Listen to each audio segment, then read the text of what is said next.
Une brèche de plus d'1 mètre de large, en plein cœur de la digue agricole de Charnel et Châlons. Le bouillon est encore fort, 2 jours après la crue du Doubs. Depuis la forte montée des eaux jeudi, l'ouvrage fait face à la pression. Fragilisé, il cède en partie vendredi matin. Lorsque je suis arrivé, il y avait l'eau qui sortait par un trou d'un diamètre de 90 cm environ. Et puis dans la matinée, ce trou s'est élargi, jusqu'à ce que la digue cède à moitié, voilà, sur la moitié de sa hauteur. On était un peu au dépourvu, on ne pouvait plus rien faire, c'est ça qui nous embête. On aurait peut-être pu agir la veille, mais là c'était trop tard.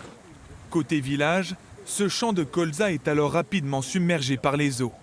Au total, plus de 180 hectares de cultures de céréales sont désormais inondés. En Saône-et-Loire, c'est la crainte de nombreux agriculteurs, car certaines digues sont fragiles, notamment à cause des galeries creusées sans cesse par des animaux. Un ragondin au départ, puis ensuite vient un blaireau qui a grandi et qui fragilise la digue et qui fait les galeries. Et après, avec la pression de l'eau quand elle rentre dedans, ça fait une brèche plus importante. Des agriculteurs en colère contre ces animaux et inquiets pour leur culture. L'orge et le colza ne devraient pas résister à ces inondations. Moi, j'ai à peu près 30 hectares de terrain qui sont touchés par l'inondation, qui étaient semés en orge et en blé. Et puis, il faudra tout ressemer au printemps.